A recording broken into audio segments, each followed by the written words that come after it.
On this week's show, very sad news for the Disney Infinity family.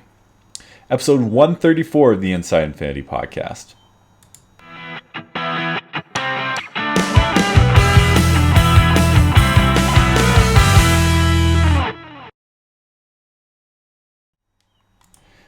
Hello everyone, welcome to Inside Infinity episode number 134, recorded May 10th. It's a historically sad day, May 10th, 2016. I'm one of your two hosts this evening, Will Kelly. Joining me once again, Lloyd Hansen. Lloyd, how are you doing tonight, buddy? You know, I was better about four and a half hours ago. I was doing really well. And then some stuff happened, man. And it's been... I basically played some Uncharted to take my mind off of what was announced earlier today. So I do know a lot of our listeners and a lot of the Disney Infinity family out there are PlayStation users, players. And I was thinking how kind of ironic it was. We have Uncharted 4 coming out today, and it's the end of a great series. Supposedly it might be the last one. And just like... how many of our listeners and the Disney Infinity game players out there that are going to be playing Uncharted, and just the parallels of that journey ending, and then kind of the announcement of our Disney Infinity journey soon coming to an end. Yeah. So let's not like I don't know, bury the lead here. Basically, Disney had an earnings call today, and on that earnings call, they announced that they have canceled Disney Infinity going forward. Shortly after that announcement, there was a post put up on the official Disney Interactive blog, a post by John Blackburn, and it basically went, by now you may have heard the news that we have made the difficult decision to discontinue production of Disney Infinity. Do you want me to read this out, or do you want to just leave? Yes, I do. Okay. From the beginning, Disney Infinity was built for you, our fans, and I wanted to take a moment to thank you not just for your support over the years, but for creating a community that made Disney Infinity more than just a game. Our goal for Disney Infinity was to bring the best Disney storytelling to life in homes around the world, and with your support, we accomplished that. We hope you had as much fun playing the game as we had making it. So what's next for Disney Infinity? We have 2 final retail releases coming, including 3 new characters from Alice Through the Looking Glass later this month, and the Finding Dory playset launching in June. As we turn to the next chapter in our story, I want to thank everyone who helped bring Disney Infinity to life, particularly Disney's Glendale-based production and publishing teams, our external development partners, and of course the incredible Avalanche team for their tireless dedication to the project. But most of all, I wanted to again thank you for making Disney Infinity a part of your lives and for adding to the Disney legacy by being part of this community. So there you go. That was that's the announcement that was made by John Blackburn. Basically, what this means is that Disney Infinity is done. Avalanche Studio has been closed, meaning 300 people have lost their jobs today, which is really, really terrible. We don't know what that means for Disney Interactive as a whole, what that means for marketing, but we know that there's been some major changes. During the earnings call, it was announced that Disney made a $175 million write-off, and basically what that is for, usually with these companies, is it's to pay off all of the contracts that they have with distributors, to give severance to all the people that are losing their jobs, to look at the selling of buildings and whatnot. There's a huge chunk of money to close a company. So essentially, Disney came to the realization that it would cost more to run the company, more than they wanted to, or it wasn't going to make enough money that they wanted it to make. So they paid a big chunk of money to close everything down. So some pretty sad statements made and some pretty terrible things happened today. So we're kind of here to chat about it. We have a full chat room. We can commiserate with everybody here, and we just want to maybe chat about the announcement.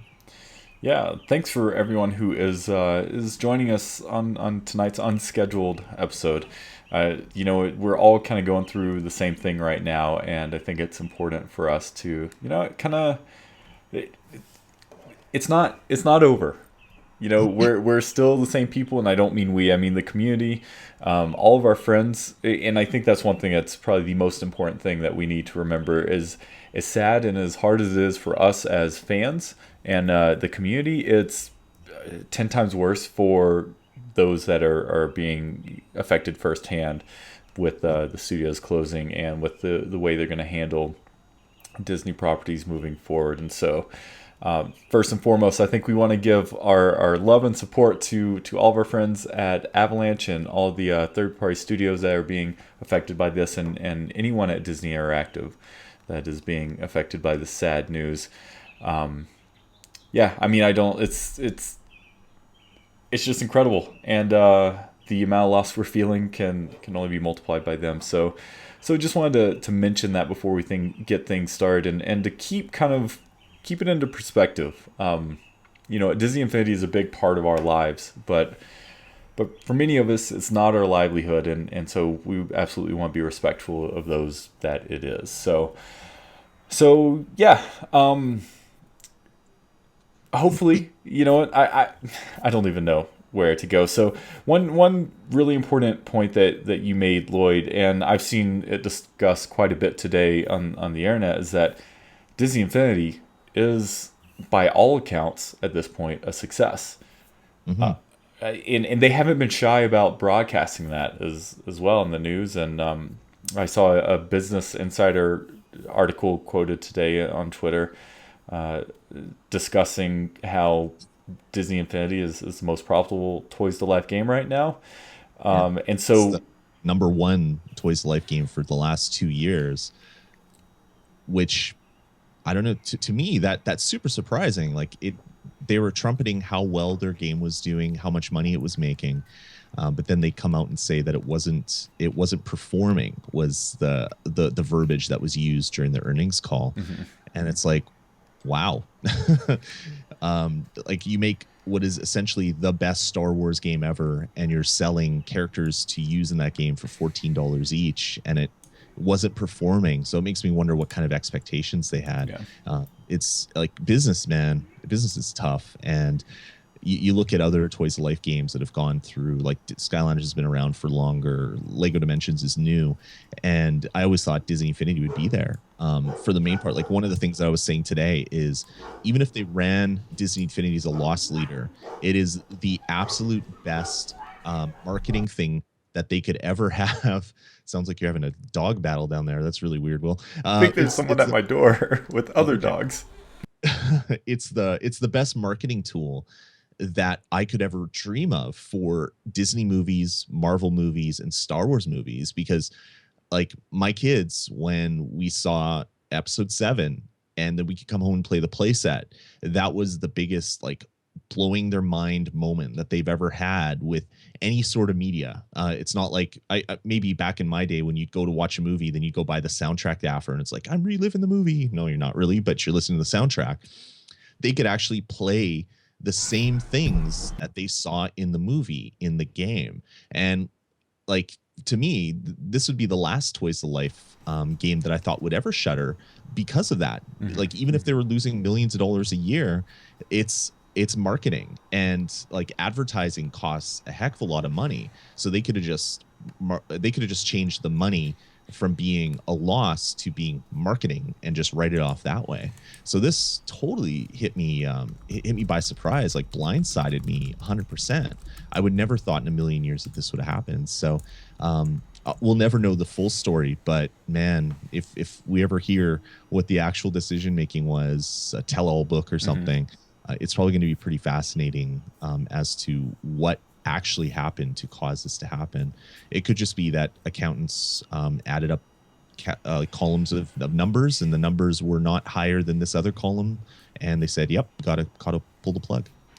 Well, Ethan in the chat saying they said there was no growth in the revenue and the inventory was getting overloaded. I think they saw the downward trajectory and decided to cut it off now rather than take losses later.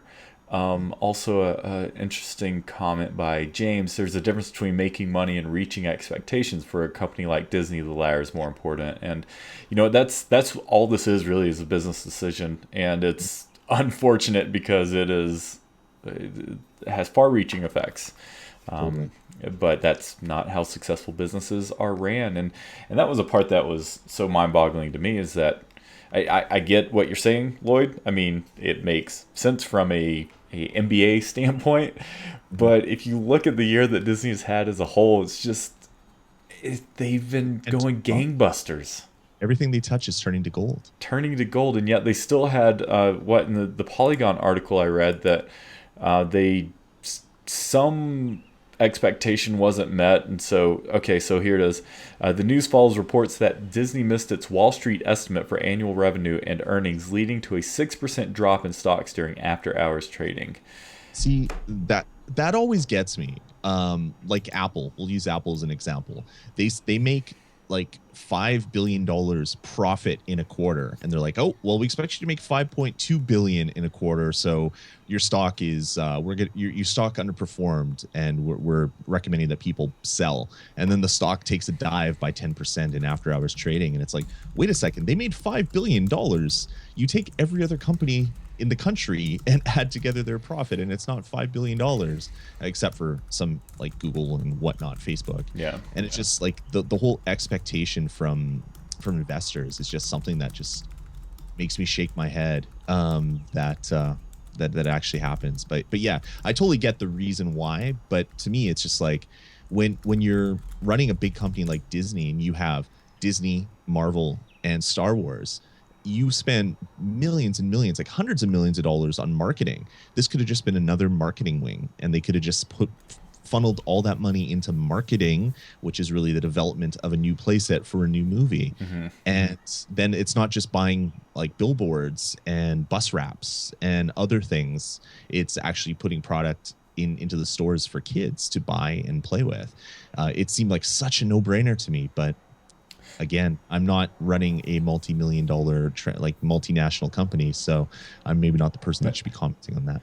Well, Lloyd, this is a good place to kind of talk about something you and I discussed pre-show. I don't know if we were streaming yet, but Prototype in the chat says they probably saw more potential in their deal with EA than they saw with Disney Infinity for the future. And the article with Polygon, I think, was where they discussed that. Do you want me to read that? Yes, please.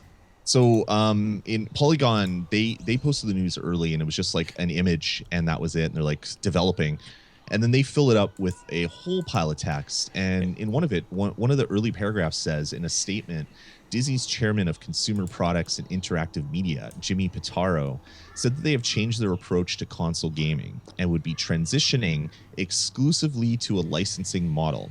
Part of that change means that Disney would be closing Avalanche Software Studio, putting close to 300 people out of work. But Pitaro said it was a decision the company did not make lightly.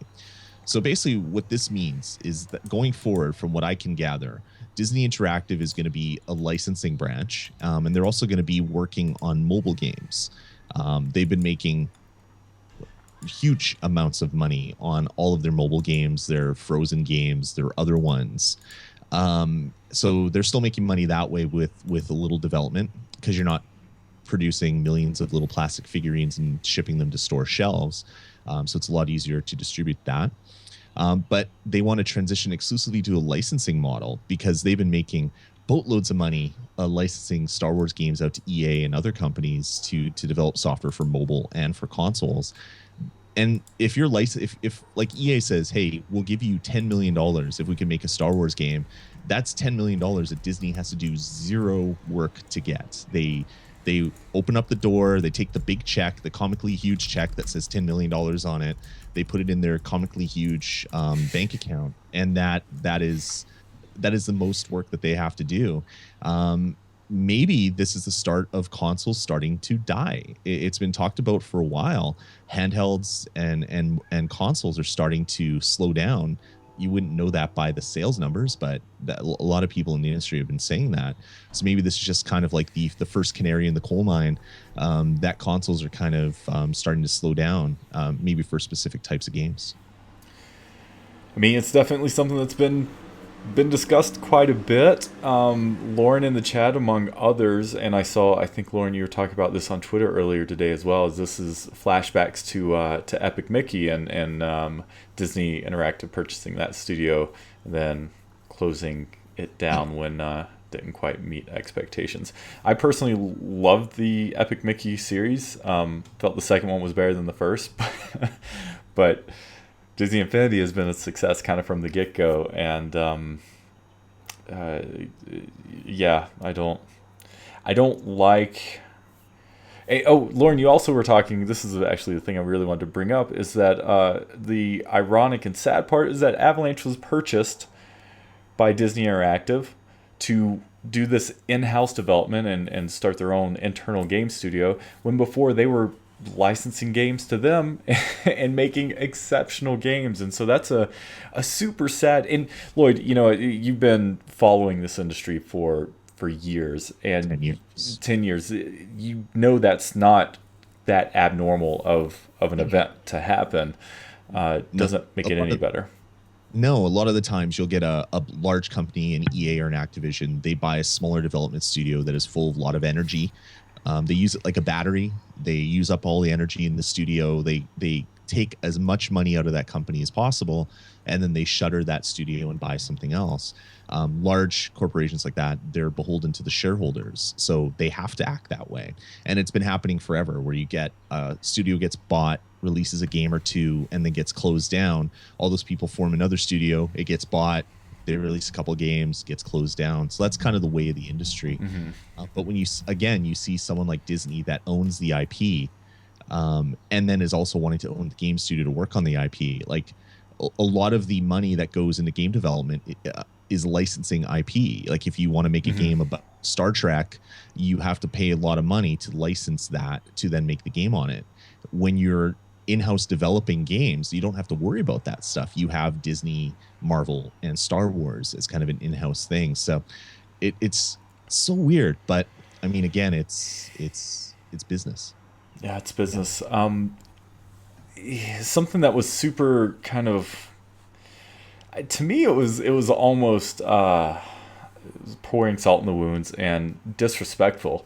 I generally have pretty good feelings and respect for Disney CEO Bob Iger. In a earnings call following the news today, he made the statement: "We thought we had a really good opportunity to launch our own product in that space, the console space, but also the Toys Alive space," Iger said. "In fact, we did quite well with the first iteration and did okay," emphasized, "with the second. But that business is changing. That business is a changing business, and we did not have enough confidence in the business in terms of being stable enough to stay in it." So that's, oh man, no. Like at this point, don't, he's not talking to us. He's talking to the stockholders in this earning call, and so they're not as savvy. But there's 2 and 3 surpassed 1 as far as being successful in making the money, and so that was just kind of pouring salt on the wounds to me, and I wasn't. Yeah. I don't know. I didn't take too kindly to that. It was rough, but like there's no love in big business. It's all about the numbers. But you had in January of this year, there was an article that went around. There was on IGN and whatever, where according to Fortune, Disney Infinity became the #1 Toys to Life. Previously, Disney had said that they were the top selling Toys to Life game for 2.0, but this is referencing 3.0. And in December, John Vignacchi said that the game in fact has the #1 ranking for most sold. They've been trumpeting how much money their game has been making for a few years, as well as their #1 status. So it's weird for that statement to come out during the earnings call, that it was underperforming and it was on a downward slope. It's like, but you're the #1. It has to be going up, unless the whole industry fell, which doesn't sound like it according to all the companies that are tracking this type of stuff.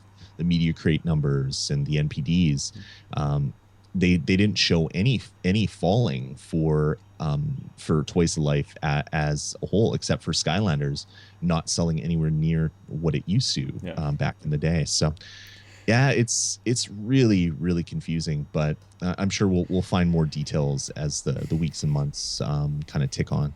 Yeah, and we'll include show notes with the show, and we'll include these two articles specifically and anything else we talk about. So please give them a read, as there's some more information in there that we're not really covering, but we kind of hit the bullet points here.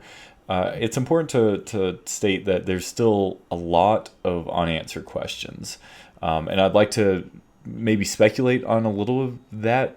But before we do that, Lloyd, I something else that just kind of stuck out to me, and you know what, Lauren is a big part of this community, and so she's making some very great points.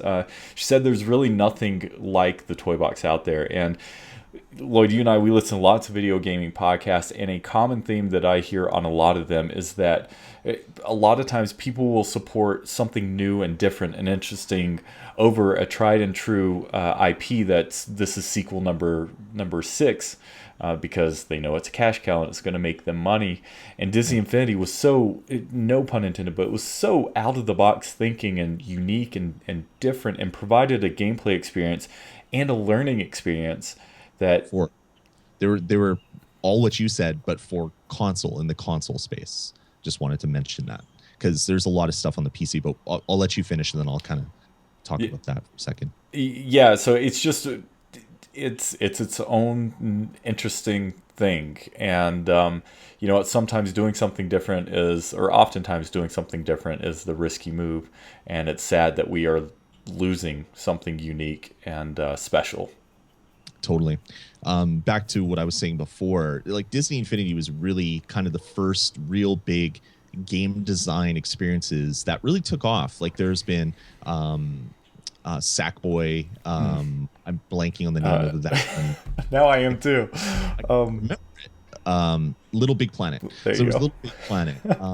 Wow. On Sony, which has been around for three console generations, or two console generations, PS3 and PS4. And that was a place where people could go and create games. There's Mario Maker, place where people can go and create levels and share them. There's of course Minecraft, where you can make your own worlds and share them, not as easily on console, but that existed. But Disney Infinity came in and it gave you a way to easily block things out, tell us a simple story, and upload it for your friends to play.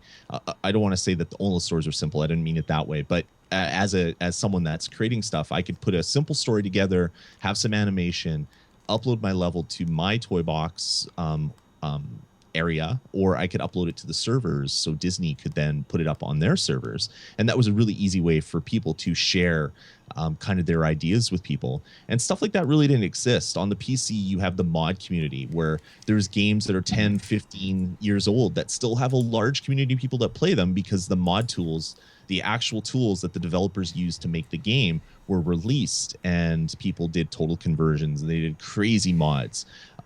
This was about the closest that we had to kind of a mod community on console, because you were playing in kind of the same sort of system that the developers would be playing in, obviously pared down and simplified. But that was pretty powerful. I know a lot of people that I personally interact with didn't make toy boxes at all. They didn't have any love in that, but they loved downloading toy boxes and playing them. And then I know some other people, some people in the chat room and some people I know personally, that all they wanted to do was make toy boxes. They didn't really like playing others. They just wanted to make their own and then share them with their friends. So it allowed like these totally disparate communities of gamers kind of come together under one banner and kind of do stuff in the game. It was something that I had not seen before on the console space. And sadly, I don't know if a game will come out like that again. Maybe that time has passed, and that we're just going to be living with what is going to be remaining with Disney Infinity 3.0, and based on how long Disney's going to leave their servers up and running, so that people can then share and upload and download these levels on the games that they own right now. Yeah. There's I don't know. I mean, there's something about the magic of the game is not only the ability to do that, but also all the other things that you can instantaneously gravitate and attach yourself to, because these beloved characters and franchises that we all love. And it sounds like, you know what, that may be going away, at least in the way we understand it. EA has the license to a lot of the Star Wars stuff. It's not exclusive. Telltale is making a Lego. I assume that's Telltale. I haven't actually... or Traveler's Tale, I mean. Are they making the Force Awakens game, Lloyd? Yeah. They got to be, right? I believe so, yeah. So there's, I mean, I saw, well, you sent it to me, and I probably shouldn't even mention it, but you know what? Screw it. Who's gonna, what are they gonna do? Shut us off the air? A producer on Dimensions tweeted out something. On all the Lego games, not just Dimensions. Oh, on all of them. Okay, well, that's even worse. Sent out a really tasteless tweet. If anything, it means that he might be further away from the subject matter. So maybe what he said, it didn't really process properly in his brain. You're probably right there, actually. He since then apologized for all the stuff that he said. Well, I'll start with that. Go ahead and say all this stuff. Well, not gonna. If you're interested, go look it up. I'm not even gonna put the guy on blast. But Lloyd, you and I, we talked about we do a Dimension show, and one thing we said that was always kind of off the books was including Star Wars in that, because it would go up directly against Infinity. Don't get me wrong, I'm not saying that any of these are consolations to us losing Infinity, or just some speculation on where some of these items may end up going. We talked about on D-Res, we didn't talk about it on the show because it's not an Infinity related thing, but who are the Titanfall people? Respawn, ex Infinity Ward guys, ex Call of Duty people. Not guys, but people who are responsible for Titanfall 2. Last week it was announced that they are doing a third-person Star Wars game. There is another project by the one of the lead producers, I think, of the not only Uncharted but also Last of Us, but I think God of War as well. Working on, and I'm getting some of those details. There's some crossover there. One's God of War, one was Uncharted, Last of Us. They're doing some Star Wars stuff. Star Wars is Disney. I think Star Wars is probably, if you're a Star Wars fan, that's the safest bet you're going to get, because they're going to be churning out those games, and they're probably going to be handing them off to. They're obviously very protective of all of their brands, but Star Wars is something. I don't think they're going to just hand off to just anyone. They're going to make sure that they hand it off to people that they trust and that have proven themselves in the industry. I think where, the big question mark is, what about the Epic Mickey? What about the old school properties that made absolute perfect sense for Infinity, but it doesn't really make a whole lot of sense? I don't know. I mean, are the days of the Cars the Cars game or the Toy Story games, could you see us getting a Dumbo video game? And if so, who in the world would even make it? It's possible. Now you might go back to pre-Infinity, where you had every new movie that came out, you'd get the shovelware game, which was just terrible. Like 90% of them were just horrible games. But that was the world before Infinity, where you would have whatever new movie came out, and you'd have some developer would create a game based on that movie, and they would sell hundreds of thousands of copies to kids, because most of the movies were aimed at kids. But they were terrible games. That was the awesome thing about Disney Infinity. The play sets were actually fun for people of all ages, and they were decent experiences. They were amazing experiences when you compare them to the old shovelware games that were kind of the norm prior to Disney Infinity. Yeah. Yep, so that's a big question mark. Let's talk about some of the things we do know, Lloyd. We know what content is coming. It was the most kind of uneventful way of announcing things, officially announcing things. And this is, I'm going to quote this directly from the John Blackburn article on the Disney Interactive. And you'd already read this entire thing out, but just again to recap, we have 2 final retail releases coming, including 3 new characters from Alice Through the Looking Glass later this month, and the Finding Dory playset launching in June. So we know we're getting 3 for Alice. Not a big surprise, but a big question mark is how many are we getting with Finding Dory? Who knows? At least we know that it's the last. Well, not. I don't know, because one thing that a lot of people are asking about still is Peter Pan. Peter Pan's supposed to come out in August, and this says the final retail release is coming. So is that retail key, or is this just, this is an easier statement to write out than saying, with the exception of this Summit created.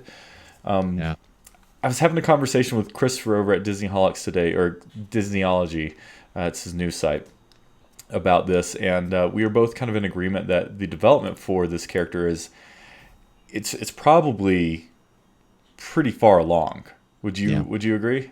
I would think so, but it's probably not being produced yet at factories that are in China that are creating these figures. So I'd be absolutely blown away if this figure still came out. I think the final content that will come out is whatever is included in the final Dory playset, whether it's just Nemo and Dory or if there's going to be other characters along with it.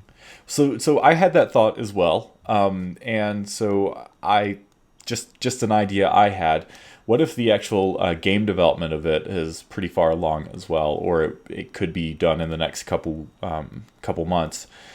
It says we have 2 final retail releases. Do you think that it wouldn't be as good, but instead of just completely abandoning Peter Pan, they would do a digital release, either purchased or free? I would love that. Avalanche is no longer a studio, and they would be the ones doing that work, right? But there has to be some support. They're not turning off the lights, and I mean the servers are going to be around until a minimum of the end of June. I almost expect longer.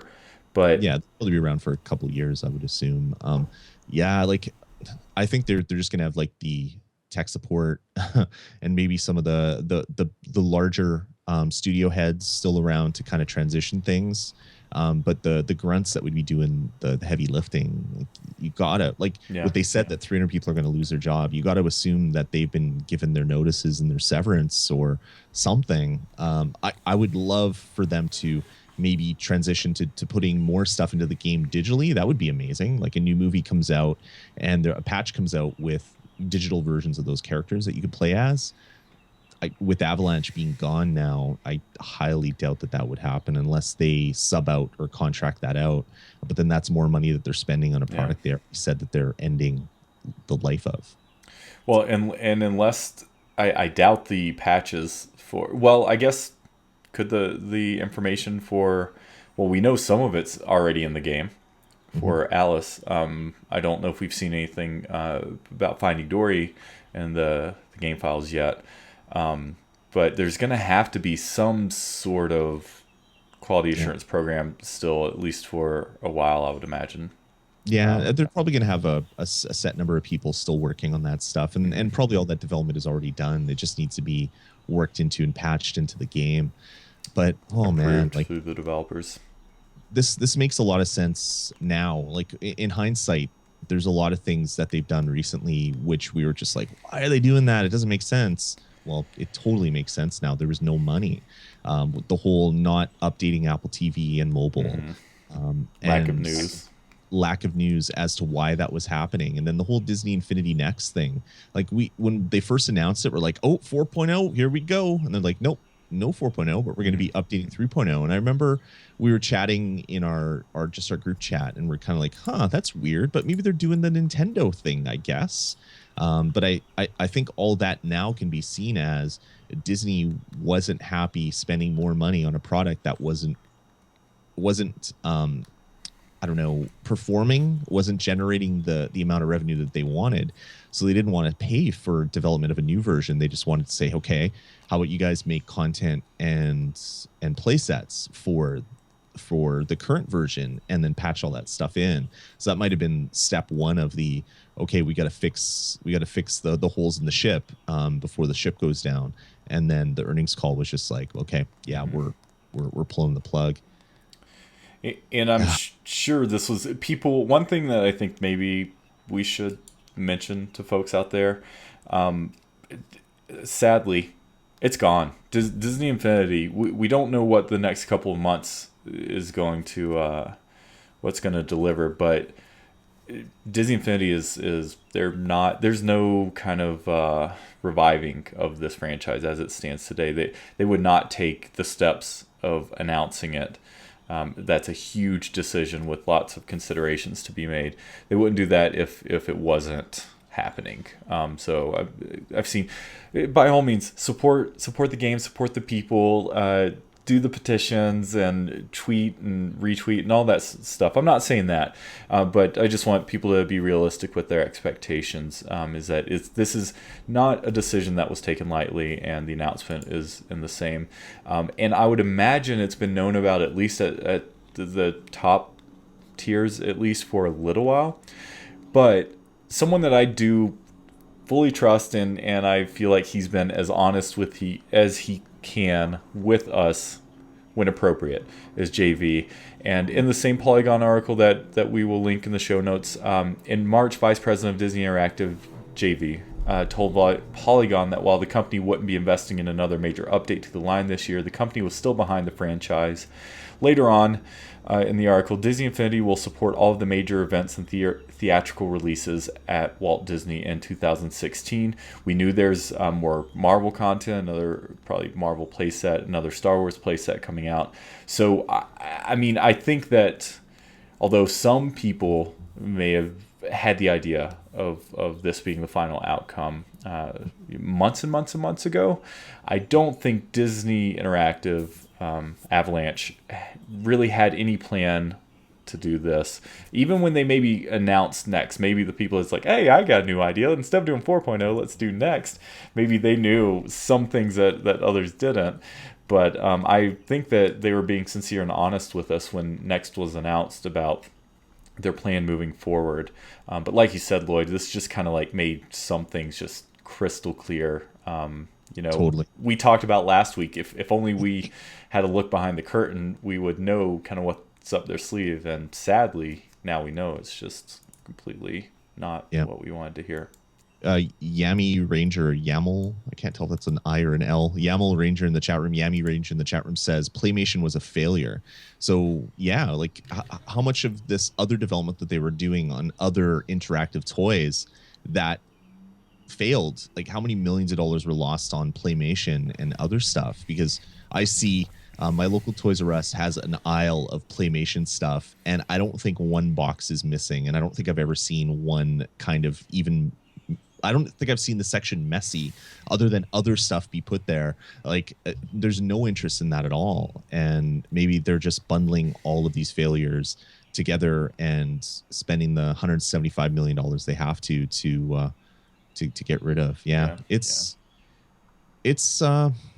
sad. But going back to a little bit of a tangent of what you were just saying, the Disney Infinity Twitter account was tweeting stuff about future Star Wars content that was coming and stuff like up to a couple hours before this announcement. So I'm sure no one in the studio in Avalanche or people that were in marketing for Disney Infinity had any idea this was happening. Must have just been everybody finds out from a memo, and then the news hits the internet and everybody finds out. And if you're not there, you find out because people tweeted you saying, oh my God, did you lose your job? And sadly, that's been a more frequent occurrence in the game industry because of the internet, where people find out that they lost their job because they get tweeted because there's an announcement that their studio is closing.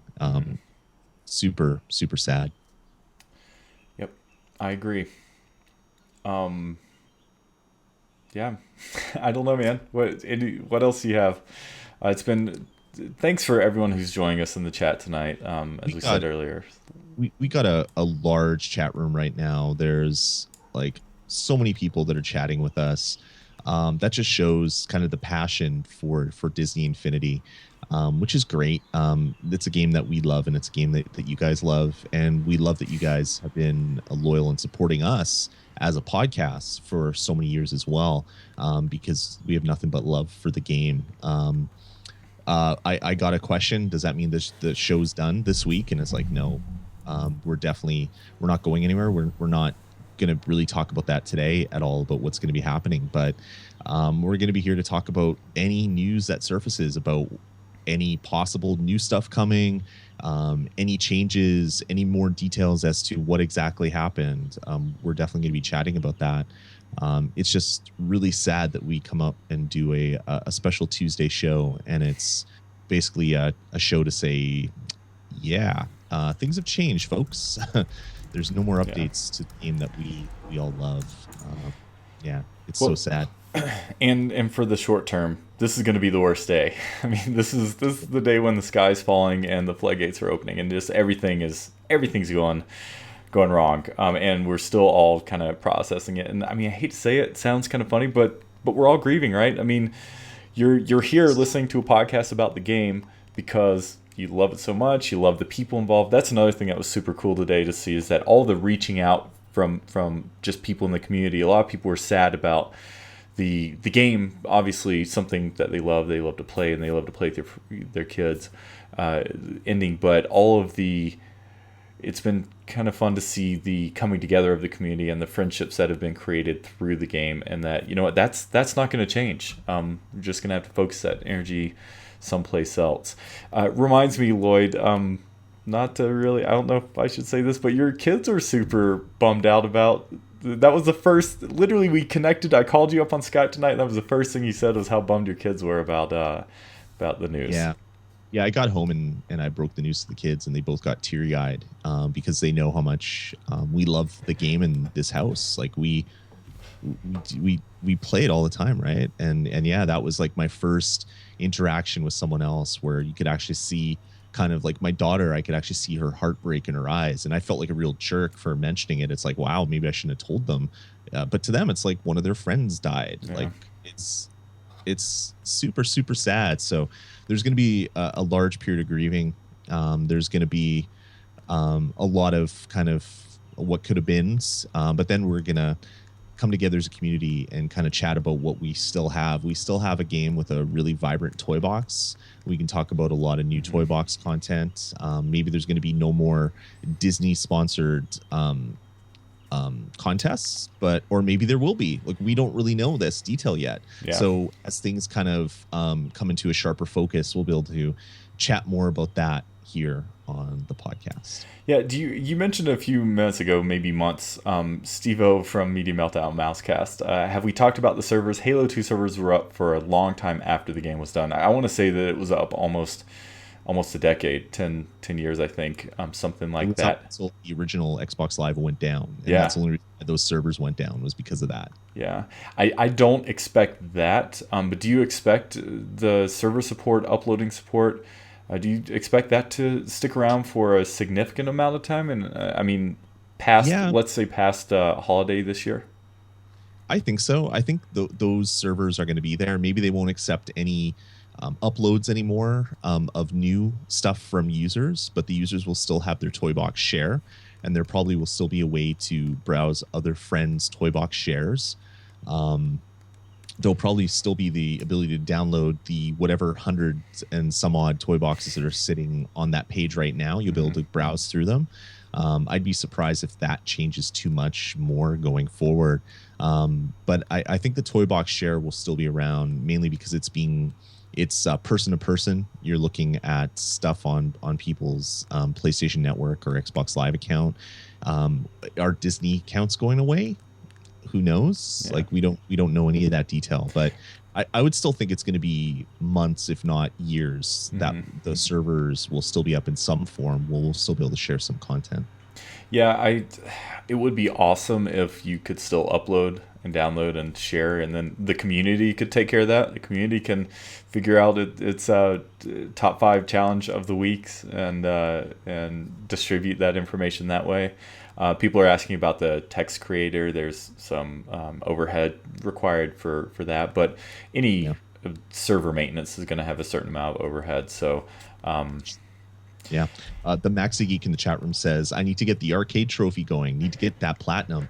Yes, that's one thing I will say. If you need platinums that are for online play, I would go get that. If you need trophies rather for online play or achievements, go do that as soon as possible, because who knows how long those servers are going to go away. The arcade, they could pull the plug on the arcade servers tomorrow, because they've made changes to it a few times. So that is not part of the main net code that they're running on their servers. So Let's yeah, hook man. up about that, Luke. I still need it too.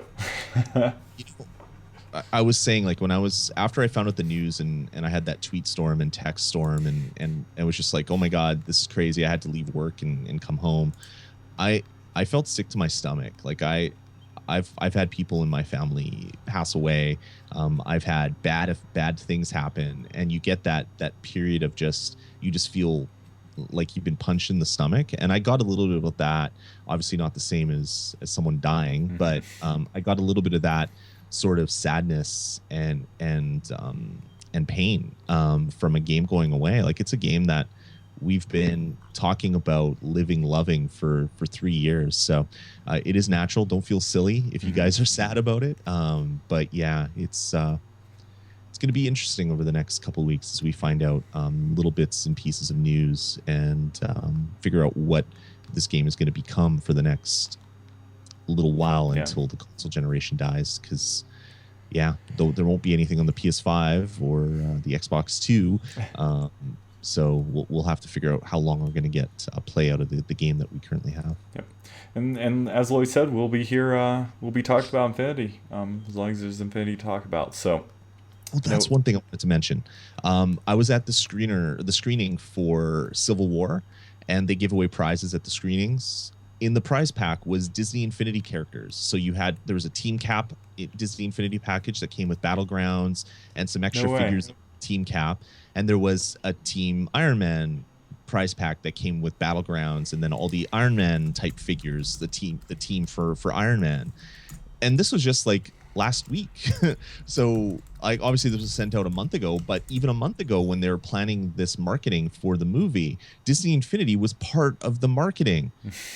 So it goes back to the whole, like, this could be a lost leader just as a marketing arm for Disney. It just blows me away that it's being shut down, just from the marketing standpoint alone. Yeah. Unbelievable. I want to apologize to you, Lloyd, when you were telling that sad story about your kids. I was not laughing at you. I was laughing at a comment from Evilos in the chat. Oh, I get it. I know you're mean, but you're not that mean. Yeah. Evilos asks if we've heard about Jason and his rant hat. We've been talking to Jason today, and he's just as sad and upset as everyone. There he is right there. He definitely has his rant hat on, but he's like many of us, were trying to find the silver lining of it, and he's been reaching out to Twitter, so hit him up, see what his thoughts are, and we'll work out having him on again soon. It's he was on last week, so there's a connection. Was that a coincidence? I think not. You're hearing it here first. Disney Infinity is no longer a thing because Jason was on the show last week. I do feel kind of bad at all the complaining we were doing in the last episode, the episode. Like, all things considered, it's like, I kind of feel bad about that. All we did last week was complain. Yeah. Glad obviously, you brought that up.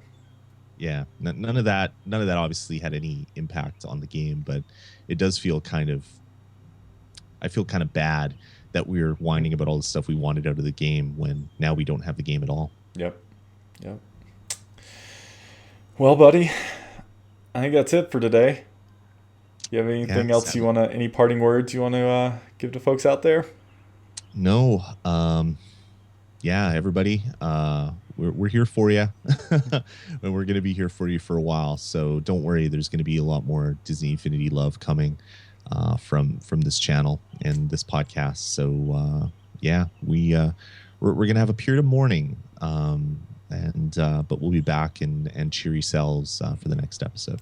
Yeah, definitely. Yeah, reach out to us. I mean, we're here for you. Not only that, though, reach out to each other. We're the community, and even though the thing that kind of brought us together may be leaving us soon, that doesn't mean, like we said earlier, we're changing. When I say we, I mean the community as a whole. Again, most importantly, our thoughts, prayers go out to those directly affected by the closing of the studios and the games now being licensed. It's been awesome seeing industry folks reaching out to people at Avalanche specifically and saying, here's some resources for you if you're looking for a new gig. So we wish them all the best of luck, and give everyone, don't pry too much, but send them your love as well for those that out there, because I'm sure at this moment just having people out there thinking of them is going to help a little bit. So. Yes, sir. All right. Well, with that, everyone, thank you so much for joining us tonight. It's not an easy show, but you all made it easier by just talking to each other and talking to us and asking questions, and we're all in this together. So time will tell how things progress, and like we said, we will be here for you. Lloyd, thanks so much for helping me do the show tonight. It was an important one, and I'm glad we ended up doing a show tonight instead of tomorrow. Yeah, I agree fully. Will, thanks for having me as always. I love doing the show, and it's always sad when you come together for a sad reason. So yeah, I wish it was better news today. Yep, I agree. But next time, we'll find something. Maybe we'll come up with a new song. People always seem to like that. Oh, all right, everyone. Thank you so much for joining us this week. We will be back next week. We might even be back a little bit sooner than that. So keep an eye out here. Keep an eye out on Twitter. Hi to all of our friends who are in chat. And until next week. It sounds so weird saying we hope your week is filled with infinite possibilities, but we hope your week is good. All right, everyone. Thanks again, and we'll see you in about a week's time. Bye, everyone.